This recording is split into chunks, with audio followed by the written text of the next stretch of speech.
Our podcast is brought to you by Northern Bee Books, stockist of the largest range of new and second-hand bee books. Specialist publishers including the Beekeepers Quarterly and Natural Bee Husbandry magazine. Check them out at northernbeebooks.co.uk. Welcome to the Kiwimana Day. Hi, this is episode 158 of our Beekeeping Show, Don't Blow My Buzz. In this show, we answer questions when we have the sound on about controlling Varroa mites, people allergic to bees, and how to find queens in your hive. Yeah, and maybe any other questions that you have. We're open to hear them. And everyone's got sound. Awesome. Thank you, everybody. Awesome. Welcome to the special live show from our bubble to you during this COVID-19. Okay, let's have a bit of an intro. Who we are. We are Gary. And Margaret. We are kiwimana, and kiwimana are beekeepers from the hills of the Waitaki Ranges on the wild west coast of Auckland in the North Island of New Zealand. Yes, we build and sell beekeeping equipment and bees, provide beekeeper services and education. That's right, we do. And every time a new subscriber joins our beekeeping list, they get asked, what's your biggest problem? Our biggest problem is webcams, but we've sorted that. And sound. We sorted that. In this show, we endeavour to answer some of your burning questions. Thanks for joining us today. And this show has been made by the help of our supporters. And the show notes are kiwi.bz/158. Okay, let's play some music.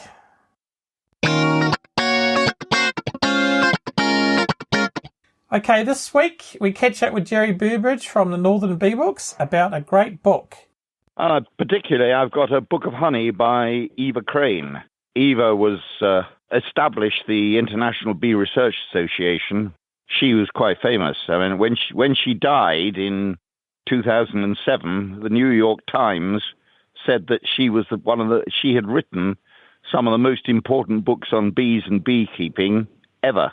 Her book of honey is a must for anybody who's serious about understanding honey. Not only does it describe how and why bees make honey, but it also describes in detail the constituents and characteristics. There's also a chapter on the use of honey in the kitchen and mead making. It's a jolly nice book and is now once more available from us. Oh, fantastic. Sounds like a good book, because I know there was an article on the recent magazine about Eva Crane, because she just passed away a while back. So yeah. So hi, Mum. Okay, now we're going to go to the questions. So we've got some questions here, but we'll take questions from the chat room soon as well. And the first question is: the constant battle to keep hives free from Varroa mites, which feeds off bees and causes nasty things like deformed wing virus and paralysis. I don't think you have them in New Zealand. And that's from Pat Morby. Unfortunately, we do have them in New Zealand, don't we, Margaret? Yeah. So we still have to do it. I think constant battle would be true. You need to treat. You need to make sure you've got you're checking the mite levels. And what's your thoughts? Well, yes, we confirm that unfortunately they are in New Zealand, and they originally were more in the North Island, and New Zealand's made of two major large islands, and it has moved down into the South Island and mostly down the whole island. So some of our beekeepers from the lower part of North Island are still learning about Varroa. However, in saying that, Varroa are something that is a constant threat, and if you don't keep an eye on them and treat accordingly, I mean, we ultimately don't want to have to treat it all, but Varroa, because of the way that the Varroa are, they come in on a bee that's been foraging and then enter into the hive, and then they start to move around the hive, and if there's any cells that are still open, and that just before they have this instinct that they know that that the cells are going to be capped, the Varroa will walk into the cell and ensconce itself in there, and that's where it will start mating. And the first thing that, it's usually a female Varroa that goes into the cell. She produces a male, and then they mate, and this is all going on with the inside the cell, hiding in there. And if you get, 15 or 16 or 20 in there, and you've got them in your cells, then you're going to get a lot of bees that are emerging with the deformed wing virus. And it can also cause other issues once they're ensconced and causing issues. The bees can spread the virus, which is transferred through the parasitic nature of the Varroa mite, and that affects, it eats, the virus itself seems to be, latest findings are that it's affecting the fat inside the abdomen of the bee, and then that means that they transfer that to other bees. So it's an awful thing, and monitoring is one thing we do. We use mesh bottom boards to do that, and we do natural mite fall. What are the other ways? And sugar shaking with icing sugar. And we've got a video on our YouTube channel about that. So, have a look at that. And it's something that you really have to get a handle on. So usually when someone says to me they've got deformed wing virus, there's usually an 8-week period that they have to go through to really get on top of what's happening, especially if they've got bees that are still foraging. That's the nature of Varroa, and it's a murdering bastard. So the key is monitoring, treating. Don't do the fingers to people. So they're the key things, aren't they? Yeah, monitoring and treating. If you want to be treatment-free, then that's a whole other conversation, and we are not brave enough to do that. At this point, we're trying to grow genetics, so keep our older queens and breed from those surviving colonies that have made it through winter. So, there's different ways to deal with it. There's one where you just leave them to die, and whatever survives. That's called the James Bond effect, isn't it? Live and let die. No, really, that's what they call it. I thought it was the Beatles or something. No. Okay. Okay, let's move on to the next question. We've got a question here from Phil. I'm yet to get my first hive, aiming for the next one in spring. I suppose one of my potential problems is my wife thinks she's allergic to bees. If this ends up being the case, I may have to do my beekeeping at a location other than my backyard, which will blow my buzz. Let's hope it doesn't come to that, Phil. Yeah. Well, that's a problem, but you might find if you've ever collected bee swarms, everybody in the world is allergic to bees, especially people that ring up about bee swarms. Is that fair to say? Amen. So, honestly, I would probably get her to get tested, Phil, because you don't want to risk it. And, I would do that. And if she is allergic, really, then, I would put them somewhere else and make sure you don't wash your bee suit in the normal family wash. Have a separate wash for that. Yeah. Get her to go to the hospital. I mean, not at the moment because we're all in lockdown. And, Yeah. I think my view is that the potential problems are that if your wife gets stung and she reacts, it's an anaphylactic if she is completely allergic. And so you should have an EpiPen available to deal with that immediate situation. Or she has her own suit, but I can't imagine her walking around the property wearing a bee suit because she is allergic. So, I think the idea of having it in another apiary is okay, but if you're just learning, it's really nice to have your bees near you because Absolutely. Then it makes it easier for you to manage them. And the first, 4 years are pretty full on, really, I reckon. Well, I've seen people recently going shopping with bee sets on, so I can't see the problem of wearing a bee set around the house. Or was that just New Zealand? And I've got some feedback here from Bjorn. He says that... Oh, hi, Bjorn. He says he went treatment-free and lost 9 out of 13 hives. That's no good. Ooh. I think Bjorn's in... Are you in Belgium, Bjorn? I can't remember. Yes. Belgium? Yeah. That's shocking. So that's a high ratio. But what are you going to do this year, Bjorn? Tell us what you're going to do, and we'll get back to you about that. And we'll move on to the next question. How do I find the queen? This is from Colin Lynn. Well, I have a lot of ideas about this one. I've got lots of ideas too. It's usually a good idea to find the frame with the eggs on, but yesterday we did some wintering down. We did a video about that with some robbing bees as well, but Margaret doesn't think they're robbing. But we couldn't find the queen in one hive, eh? We found some eggs, but we couldn't find a queen, so we're not sure what we're going to do with those guys. Okay, so just to add a bit of context to that situation that we went through yesterday, it was a bit of a panic situation in the sense that... I'm doing a fix now. Okay. In the sense that we were trying to get everything done in a hurry. Okay? So that's the first thing. Plan it on a good day, good weather. Make sure you have equipment that can help you, like a frame holder or something like that. And so if we had been a lot calmer yesterday and we didn't have bad weather coming on, we probably would have found the queen. But the problem is this time of the year, because in New Zealand we're coming to winter, we're in the last few weeks of autumn, that the bees sometimes decide that they're not going to lay any eggs. Okay, so that effectively the queen has a brood break, which happens in a lot of countries with really cold climates.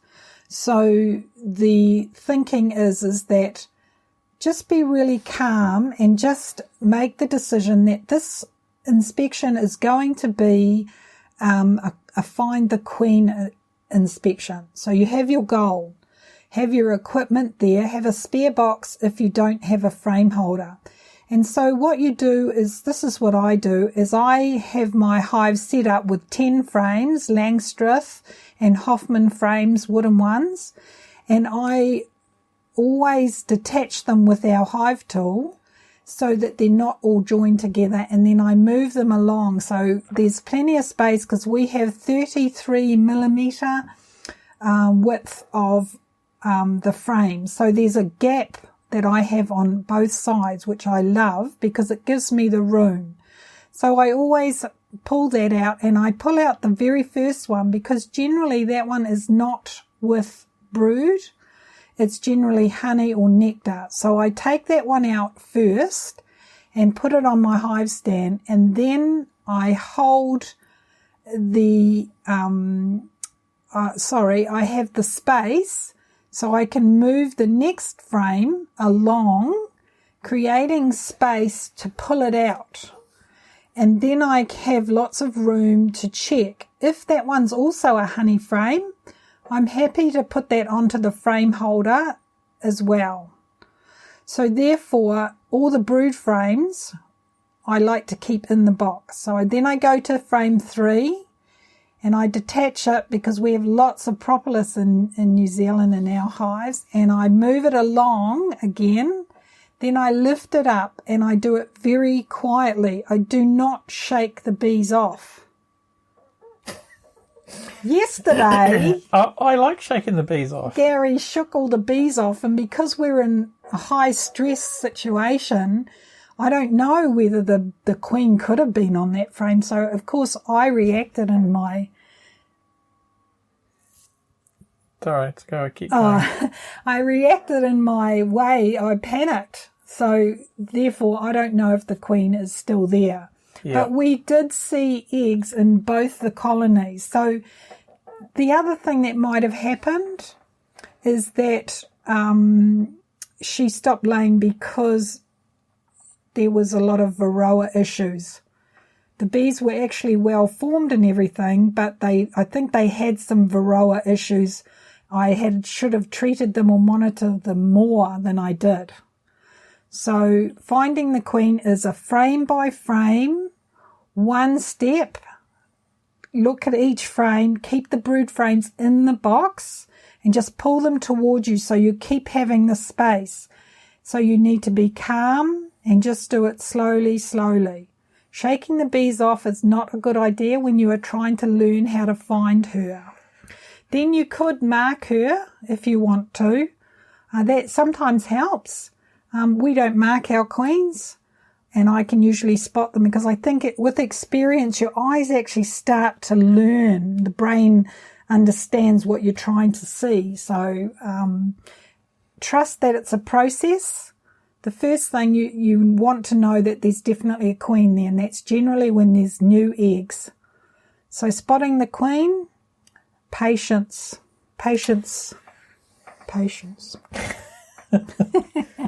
And we heard that from Bjorn. He says he's in Belgium and he was allergic. So that sort of goes back to Phil's questions. Yeah. And he's had immune therapy to stop being allergic. So that's a great idea. That's a really good idea. And we know of one of our beekeeper friends. She actually does a lot of testing and helps people with allergies. So there is a set process for that. And then you become more, tolerant. Your body becomes more tolerant of the things that you're allergic to, but it is a process. So, that's a really good point, Bjorn.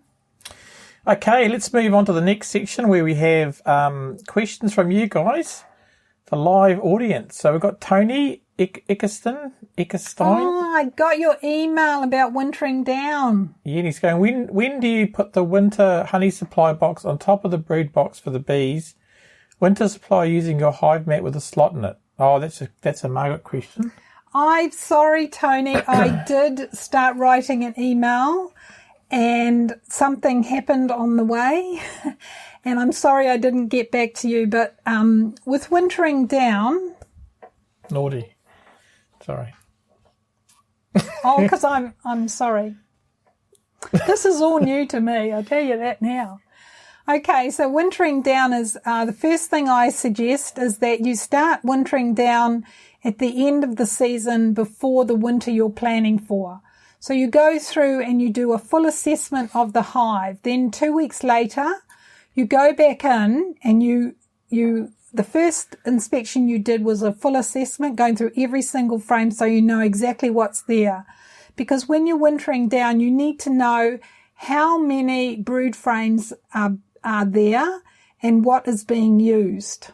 Okay? So that's the first thing. The assessment tells you how everything is just before you start to plan for that next season. So you would start doing that at the end of summer and then work into the beginning of autumn to see the changes.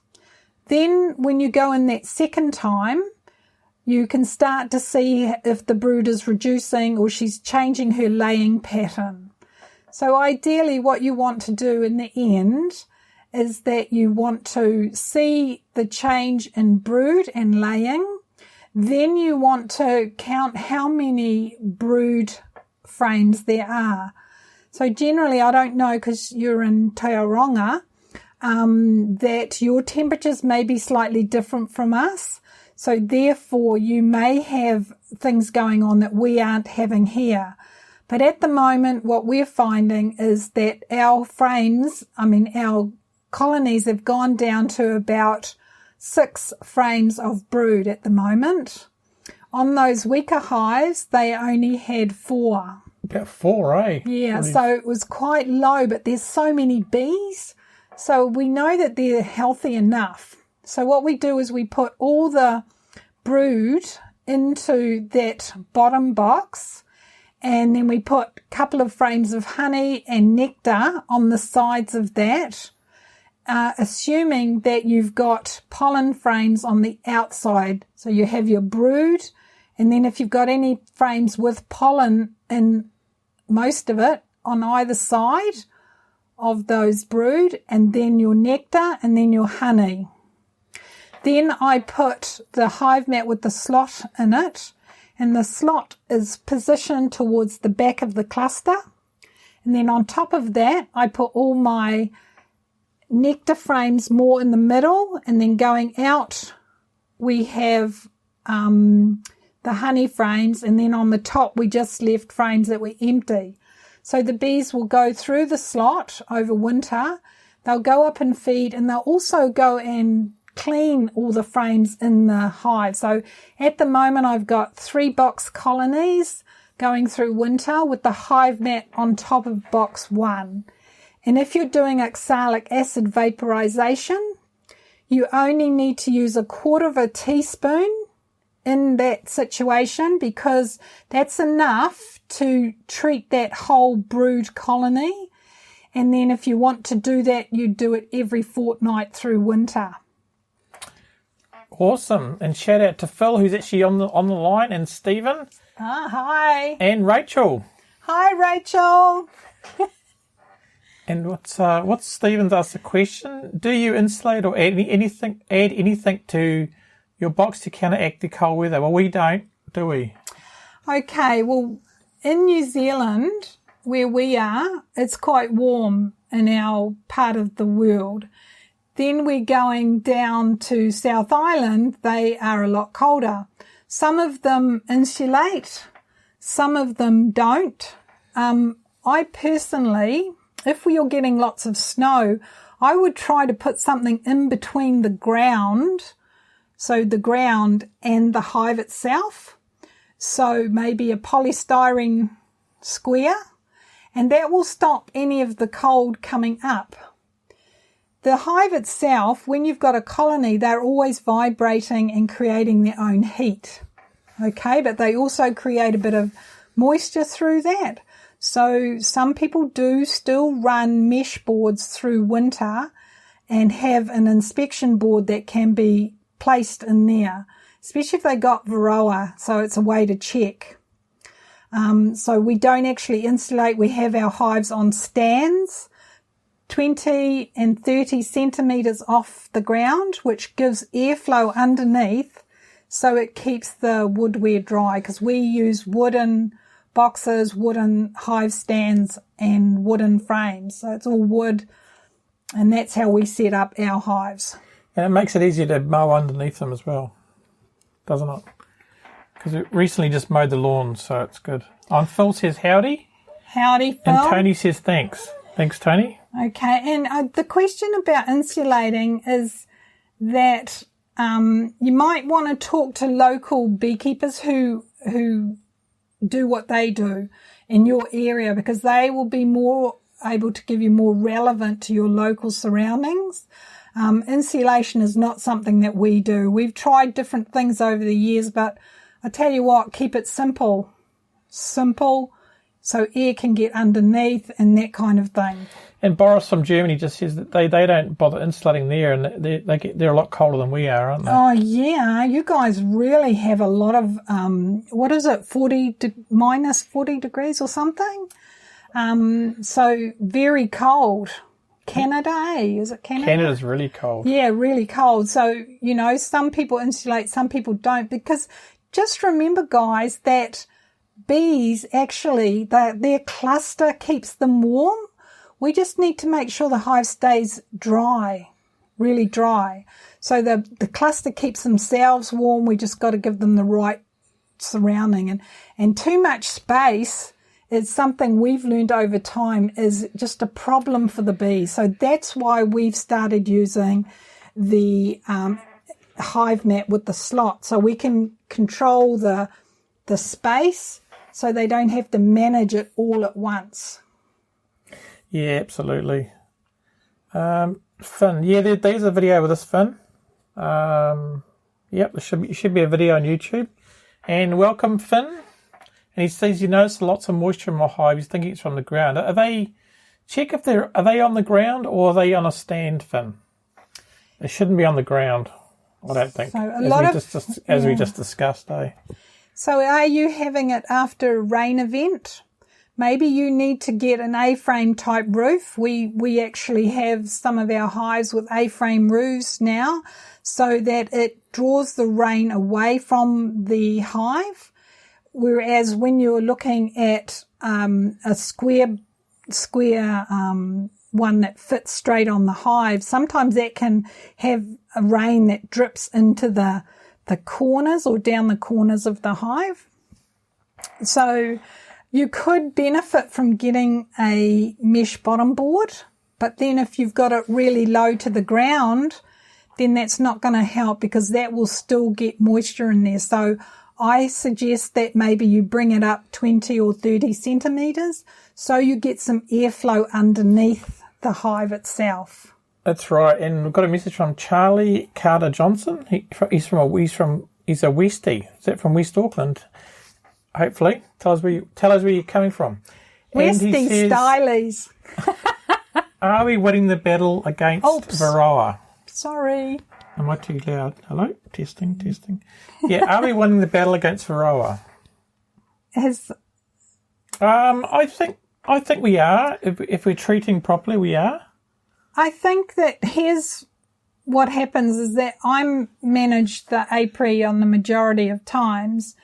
So what I'm finding is that we are getting, our bees are coping better with Varroa, and this is after like 4 years of having earlier on really significant losses.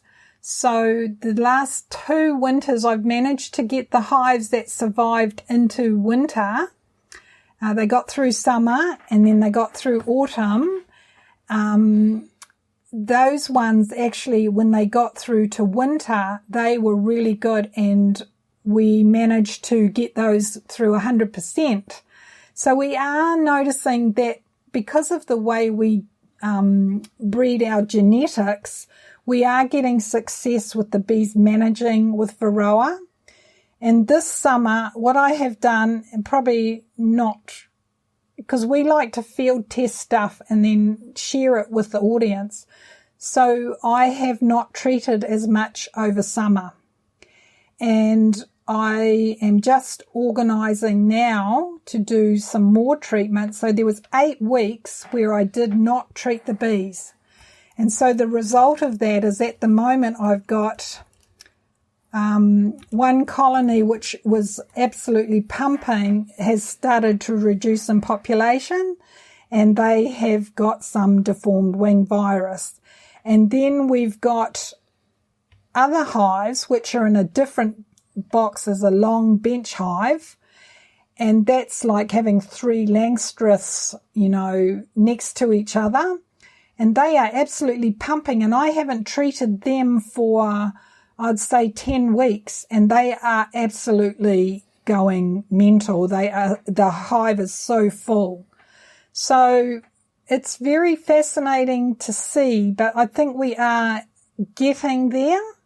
It just takes a lot of time, and we only use oxalic acid vaporization or Api-Life VAR, which is a thyme, camphor, menthol and eucalyptus oil infused in these little wafers. So that's 2 ways that we do it. Oxalic acid is my go-to, and I generally use that through winter and do that once a fortnight. But I've changed dosage because if you get a Varroa load, like I said earlier, it takes about 8 weeks for the colony really to recover. So you really want to be treating your bees, in the first month of autumn to get them through, if they've been sick, particularly, to get them into winter with some bees that are going to survive and without Varroa.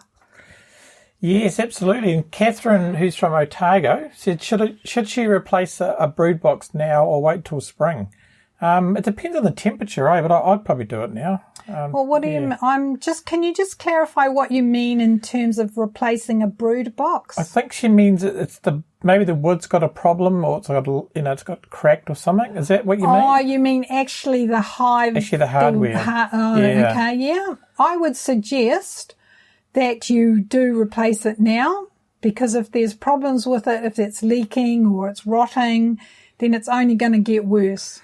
Yeah, and you'll get problems with wasps attacking it if it's got holes in it and stuff. So I would do it now and not overwinter. Yeah. When it's a nice day, you probably can get away with doing it. One of the things that I would like to say is that I like to replace woodware and everything when you're coming into spring, mainly because through spring and summer, there's a lot of propolis and the ability for the bees to connect. Oh, yeah. Okay, we see that it's because the box is rotting. I would definitely do it now. Definitely do it now. The bees will start working. Whenever you put something new into a hive, they always propolize it, like they do a bacterial wash all over, and it also gives them the ability to make it waterproof and cover any draft things. So yeah, if it's rotting, I would suggest doing it now if you can. Yeah. When we say now, we don't mean tonight. No, don't tomorrow. do it tonight. Yeah. No. Don't work your bees at night. That's a good point, Gary. Never work your bees at night. They hate it. And Charlie's got back. He's from Henderson. Henderson, I grew up there. Westie Stylies. I grew up in Henderson Valley. And we're in Waitakere now and just around the corner from Henderson Valley, and we love it. Yeah. It's our home. I grew up in Henderson too. I went to Orotia Primary. Off Universal Drive. That's where I used to live. Should we all treat at the same time? Yeah, that would help in the neighbourhood. This is Charlie as well. I think that's a good idea, but if you can try and get all the beekeepers to treat at the same time, you must be good at herding cats, so it's very difficult to do. But that would be a great idea if you can get everyone in the same area to do the treatments at the same time, because then you don't have other hives with lots of mites and they get reinfected with mites, or repopulated is not reinfected, is it? Sorry, what was that? About should everyone in the area treat at the same time, all the beekeepers? I tell you what, man, we have got a lot of new beekeepers where we are, and the awesomeness about that is that a lot of them have been to my classes and are also, reading our newsletter. And so a lot of us are doing the same thing. A lot of us are doing oxalic acid. We've got robbing screens on. We've got our hives raised up off the ground. And this year, maybe that's why the hives have done better, because in our area, people are treating with oxalic acid. Maybe it's helping. I think that it would be awesome if everyone in New Zealand who had bees treated them at the same time, got everything done, started on the same date. That would be awesome. Yep, and Charlie agrees. It says it would be ideal, but very difficult to organise. Yep. I think so.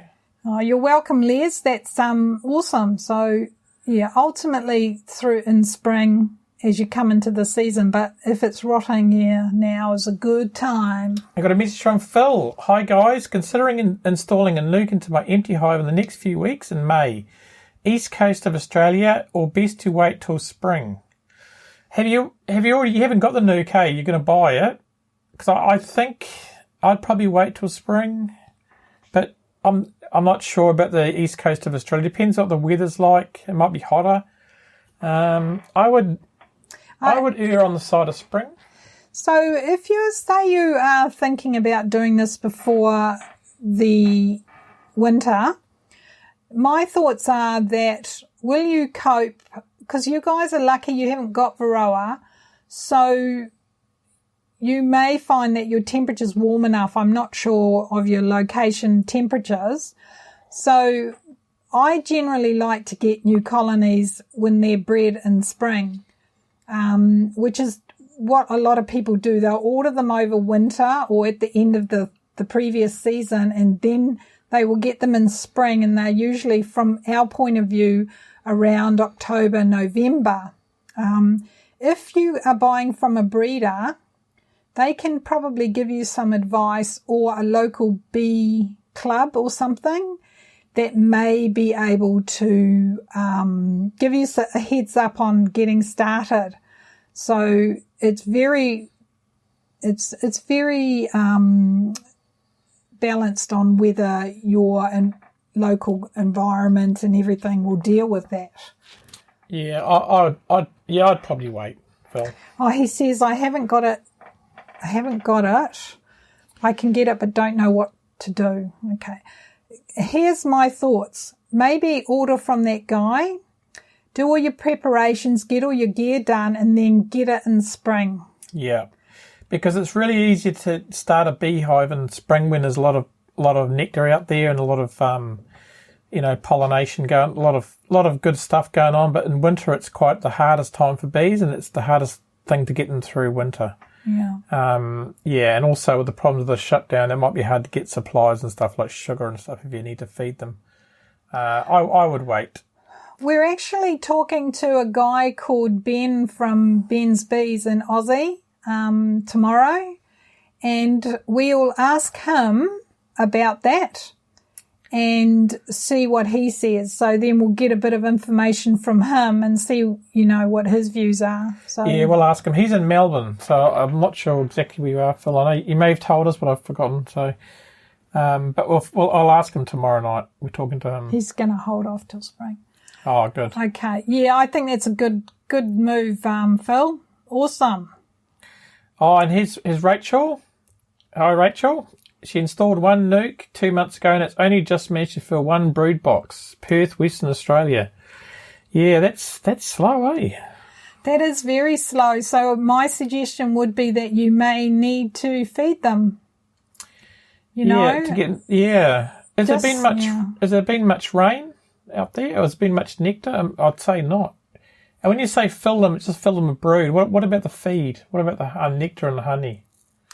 Yeah, my thoughts are that if they haven't filled the box properly and you've got no honey sources there, I would suggest putting a feed together and try and put some sort of nutrients in with the sugar syrup, because sugar syrup isn't a very nutritious meal, but it will help them to get a boost of energy.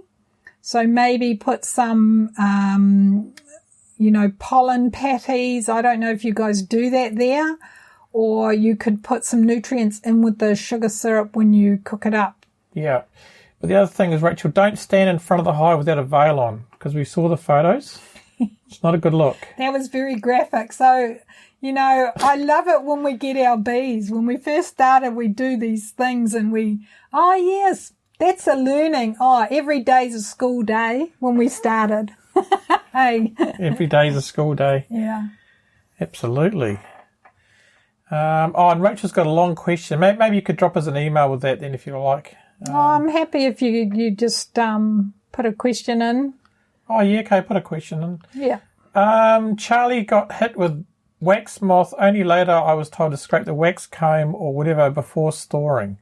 If I do this, then I can assume that I don't need to wax up the frames before using them again. Yeah, when you're storing frames over winter, the best thing to do is to freeze them for 24 hours and then put them in a container that's sealed and no more wax moths can get in there. And they don't need much space to get in there, do they?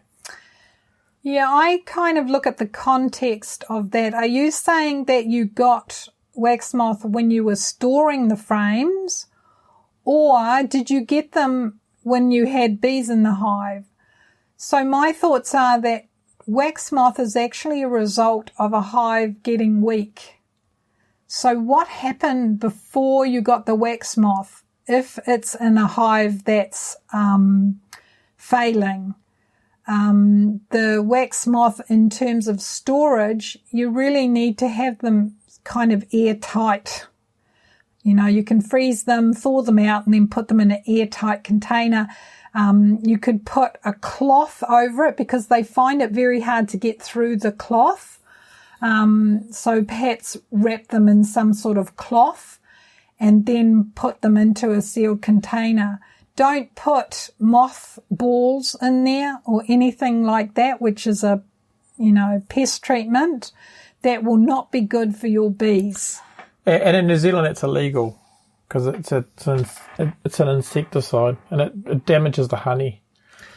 Yeah, I personally, if I got a really bad case of wax moth, I would because we use wooden frames with wax foundation, I would just cut all the foundation off, leave the wire in, and then re-wax with a fresh sheet.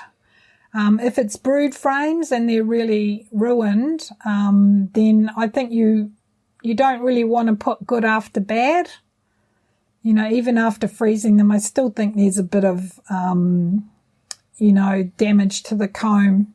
Yeah, but they won't a dead moth doesn't lay more eggs. True. Oh, yeah, when storing, not in the hive. Yeah, so that's right. Yeah, that's the best thing to do, Charlie. Okay, the other thing, Rachel says, put 1 litre of locally made formulated sugar syrup in a carousel Saturday, but how much feed and how long for going into winter? Well, I reckon it depends what your temperature's like, but we always aim for about 6 full frames of honey or nectar, don't we? It's difficult, I think. It's hard to say what the locally formulated sugar was made up of, but you really want to go 1-to-1 with by weight of water and weight of sugar. And there's a video on our YouTube channel about me making some a while back with that thing. So just the same amount of sugar to water weight this time of year. Yeah, so your temperatures at night sound like they would be similar to us at the moment, but when we get to winter, we get around 8 degrees. So it's a little bit colder, but we don't get as many frosts. So, I think with managing how much they eat, you have to actually, I would personally put a top feeder on the top of the hive and then fill it with the sugar syrup and then mark how much where it was when you started, and then see whether it starts to go down. If it's emptying all the time, then they will get nectar in cells, which will be basically sugar syrup. So when they try to dehydrate it, I don't know what the quality will be there. But, some people put herbs inside, like we did that video on YouTube. We put thyme leaves in it. We also at some stage when we had a few issues, we added some human crushed vitamin C. So that actually did work really well, eh? Yeah. So bees supposedly make their own vitamin C, but maybe it was a boost they needed. Yep, and Rachel's saying that Ceracell is a New Zealand top feeder. It's just a top feeder. Ceracell is the name of a company that we don't want to speak of because they're our competition. So we're just kidding, Ceracell. And okay. Rachel's also asking, does wormwood actually work as a natural warmth repellent? I don't even know. What is that? I'm sorry, I don't know what that is, Rachel. Wormwood. Is that like a type of wood? Because I know Macrocarpa in New Zealand is it's good because insects can't burrow into it, like wax moths. But I'm not sure what wormwood is, sorry. I'll have to do some research about that. Charlie's saying you clean the frames off. That's good. Yeah, I think you've done the right thing, Charlie, to clean them off. Then you could actually just re-wax them. Re-wax the plastic. Try and make it really even when you do it. Otherwise, you're going to get comb that's going to be uneven when they start to draw from it. But I think you've done exactly the right thing, and they sound like they're really clean. But now you need to put a layer of wax on it and making it really even. Maybe if you're storing them, do the re-waxing closer to when you're getting ready to put them in the hive, rather than do them now and then worry about them getting more wax moth or something. Yeah. If anyone else in the chat room there knows an answer to what wormwood is and how it affects wax moths, sing out. Yeah, it's Rachel saying it's a plant that is supposed to repel moths. Yeah. Okay. I don't know. I've never heard of that one. No. Anyone else got an idea about Yeah, just sing out. wormwood? And has anyone got any more questions? Because we'll move on to the next section if no one's got any more questions. Or just how's life going at the moment? Is it going good? Are you having time to go out and see your bees while you're in your bubble? We have, and then suddenly we're getting a storm, and we've had a lot of rain today. So the hive that went crazy yesterday was a little bit crazy today. So I think the bees are orientating back. And yeah, hopefully tomorrow they'll be quieter again. So we hope so.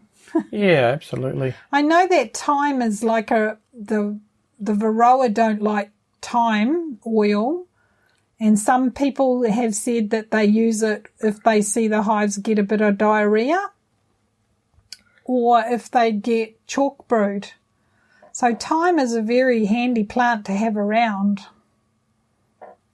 Very handy indeed. I'll do some research about wormwood. The thing about plants is every country calls them something different. Yeah, we might have a Kiwi common thing.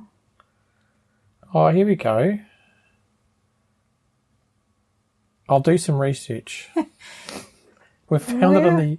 Stephen's given us some advice, and he said that wormwood is in the drink absinthe green fare. Oh, okay.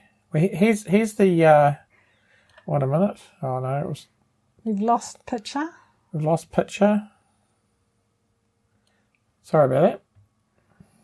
So... Phil's... Oh, it's an Aussie zombie flick. Oh, wormwood. Oh, okay. Does it stop zombies? That's the question. I want to know. So you don't want Walking Dead, really, when you use stuff in your hive, so... Yeah, I mean, to be honest, the best cure for a wax moth, Rachel, is a strong hive, because they won't put up with it. Yeah, and I think that, Phil, Charlie was saying about wax moth. So, I don't know, I think wax moth, we've got 2 different types here where we are, and there's a really big one, and man, it can do some real damage. So, it is tough for a weak hive to deal with that kind of, infestation, but generally it's only a weak hive that they manage to really take hold of, or a hive that's died off. Yeah. And there's pollen available because they love going through the pollen. I mean, it can't hurt putting it into a honey box over winter to see if it makes a difference. Yeah, I mean, what you could do is do one without it and one with it and see what the difference is. Then report back. So Bjorn says, spring is starting here. All beekeepers need to be registered. And with proof of registration, you can move to your apiary away from your home. So busy here. Under the, in New Zealand, beekeeping is considered an essential service. And those who supply commercial beekeepers, apparently are still, functioning, and they do get permission to go to hives. We don't need a proof of that, but beekeepers are allowed to go and maintain their hives as long as they keep social distancing and they follow the rules that are recommended with not touching things that other people have touched. Yeah. So, they are still allowed to maintain their hives through the COVID lockdown. And Boris says spring isn't great, or is great, and cherry trees are blooming. Hives are getting huge. Corona isn't affecting the bees, luckily. Well, that's awesome. While we're in this lockdown, you get time to think about stuff, which is very sad for Gary because he gets all that conversation.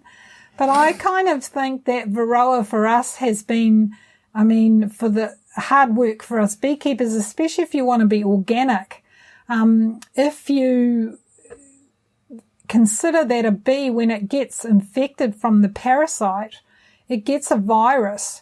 And so we've had lots of loss of bees. In America, it's been huge amounts of bees that have been lost through the virus from, the parasitic mite varroa.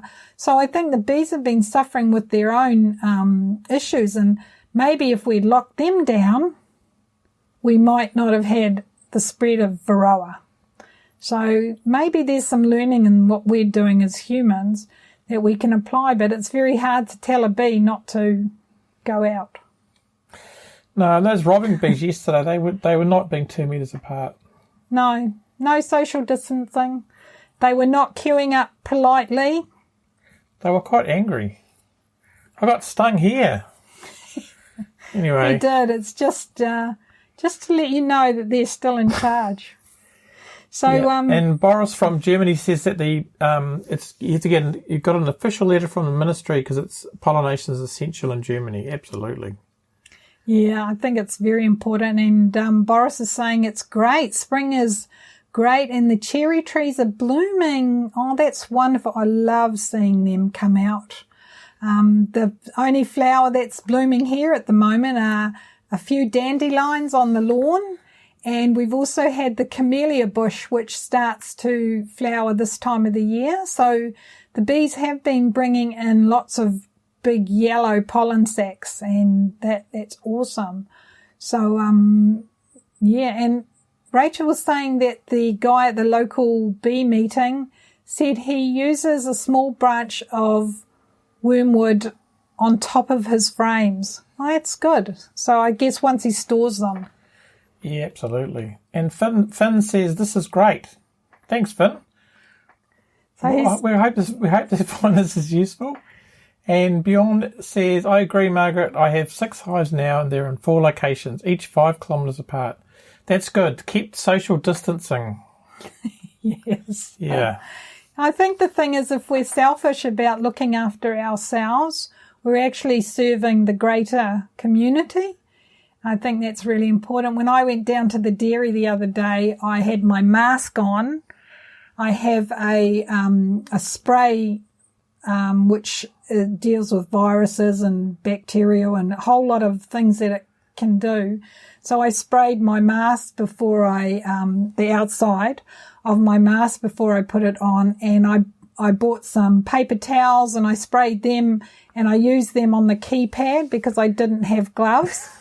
And did you spray the shopkeeper? I was going to, but then I get in the car and then I spray all my shopping and just give it a big wipe down before I put it into the fridge. And yeah, and then I wear an extra layer of clothes. So when I get home, I take that layer off and it gets put aside away from everything else, and I leave it alone until the next trip, which is probably about a week away. So, yeah, I'm not neurotic, but yes, I am. A dairy is a local shop that sells like milk, and it's like what do you call it? What's it, like a convenience store? Yeah, it's like a little supermarket, but in our local village down the road. And they are wonderful people there, and I only wore the mask for the 20-minute trip down there to get a few supplies. They only allowed one person into the shop at a time. And by the time I got back to the car, I was just like, I couldn't wait to get rid of that mask. And I really feel for the people who have to wear them for hours. Oh, yeah. Awful. So, and Charlie's asking, is there much tooting around? I haven't heard of anyone, we haven't had any tests done, have we, this year, so. No, we haven't heard of any cases of tooting risk, but this season, our summer, coming into before January, I think there would have been a lot of risk for it because so many things happened. We've been having droughts for such a long period of time across New Zealand, and we even ran out of water and had to use our spare tanks. So at the moment, we've got a bit of rain coming in. Yeah, a lot of rain today, so it's good. And Rachel said the local bee shop sprayed my hands when I went to pick up some stuff. Yep, that's what happens.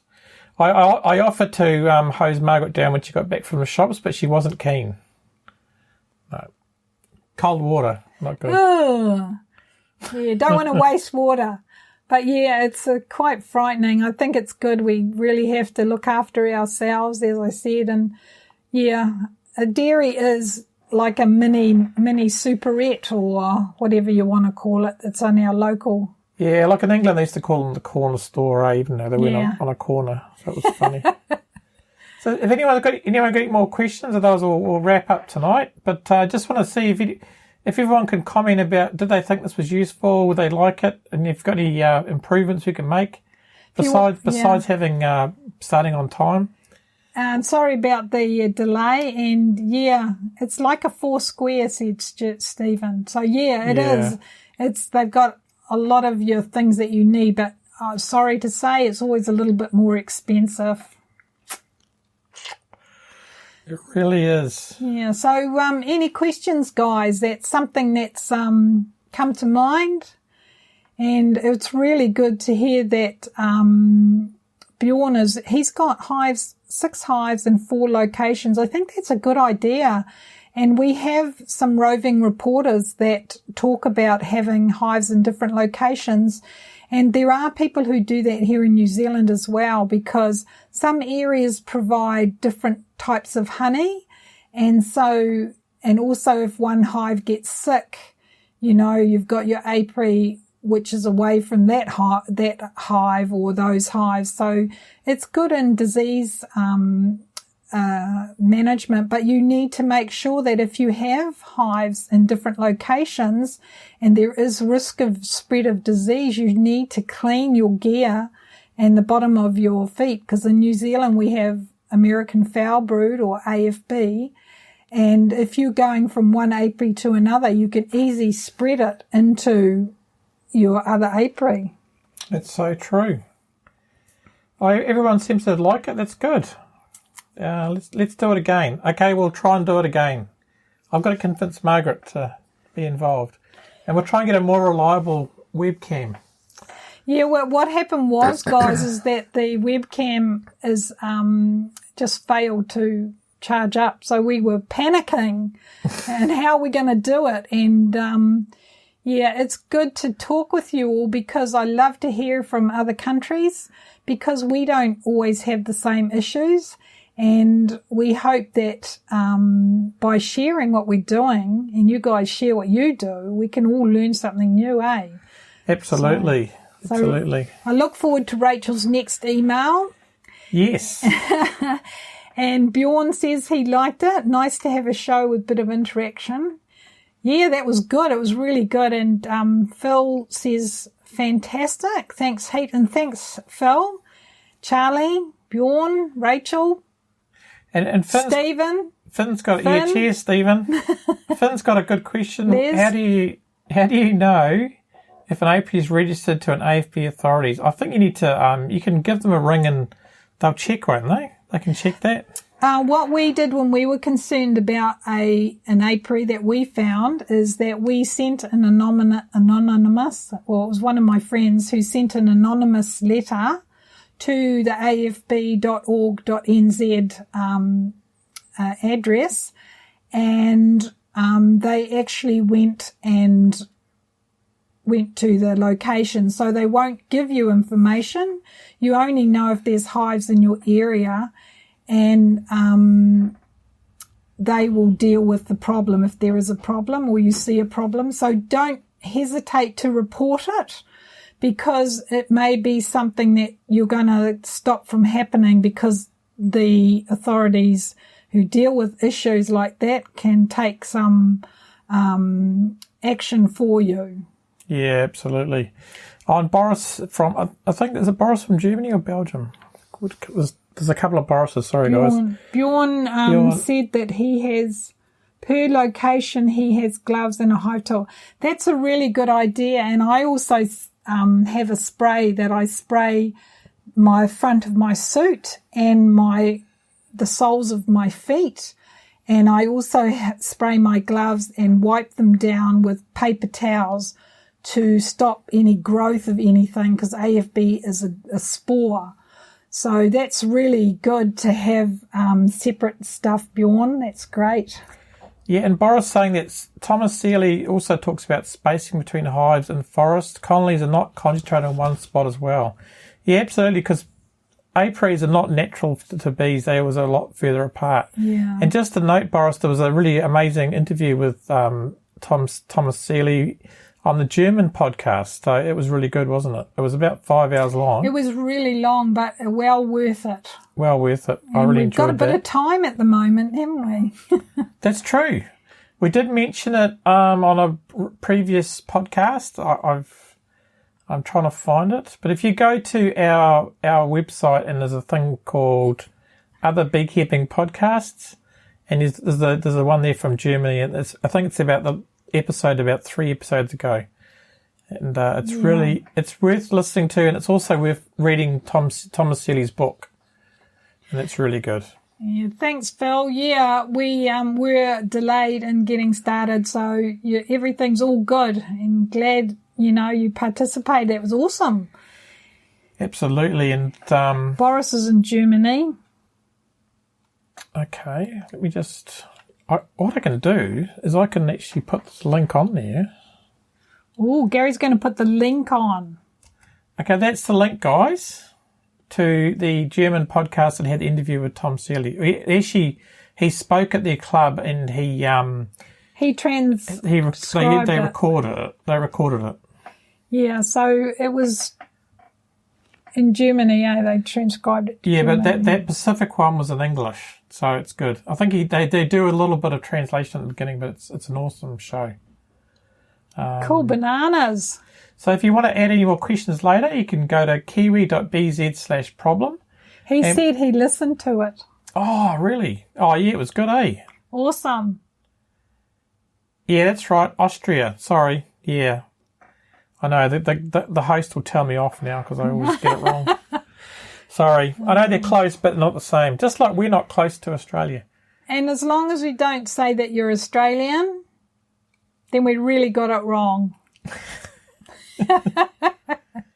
That's the guy. That's it. I spoke to him. I had an email conversation with him. Yep. Yeah, we've actually been really lucky to meet so many beekeepers from all around the world. And Gary has done a lot of work on interviewing and doing the podcasts. And at the moment, he's putting his energies into scrub cutting and lawn mowing, aren't you? I am. So that's what we do at the end of the season. We try to get everything tidied up before winter. I've been cutting gorse down, so I've got lots of gorse on my fingers. Yeah, it's very sharp and like lots of big prickles. But the bees like it at the moment because there's a bit of pollen. Yeah, and Charlie here says, suggestion, why not have a special at every show to pay for you for your time? Well, that's true, but the shop's closed at the moment because of the shutdown. But absolutely, or you can support us on Patreon. You could also make a one-off donation if you want to give us some financial support through PayPal, and that's pretty easy to do. And we're very grateful for all your support. So thank you. And speaking of support, we have to do the jungle music now. Yes, we have a few thank yous to say. This is the favourite part of the show for everyone. Okay, so who helped us in bringing this show to you? Trish Stretton, Rachel Stone, and Greg Parr from Parr's Products, parrs.co.nz, and Lisa Morrissey. Yay, Lisa! I don't know if you could hear that, but anyway, let's stop dancing. We have to thank our amazing supporters, don't we? Yes, absolutely. And these are people who just send us a regular amount through PayPal. Oh, no, through Patreon, through the Patreon service. So thank you so much, guys. Yeah, the show notes for this will be, we might make this into a podcast. It'll be kiwi.bz/158. And you're part of it. You are part of it. And the video will be on YouTube. So Any more questions? If not, we'll go and watch a movie. Or yeah, maybe we'll watch a movie, have a nice cup of tea. And also, thank you so much for coming and being here. And awesome. Yes, absolutely fantastic, guys. All you guys turning up. It was awesome and great to see you. And we have a special saying that we use quite a bit on this show. On this show, yes. Banana! Is it the special saying? Can they hear it? Yeah. Cool. So awesomeness bananas, guys, and be good, be happy, be safe. And stay safe, guys. And Rachel's watching Life of Brian. We're going to watch. It's a funny movie. And sad to hear that Tim Brooke Taylor died today. That was from the Goodies. Yeah, goody goody gum yum or something. Yeah, rest in peace, Tim. Yeah, bad. Bill Oddie and them, they created quite a few laughs over the years, that's for sure. Yeah, we're going to watch a movie called Daffodil. It's got a lot of it's a New Zealand movie, and it's got a lot of New Zealand music in it. Which will be good. Yeah, we like New Zealand music, don't we? Yeah.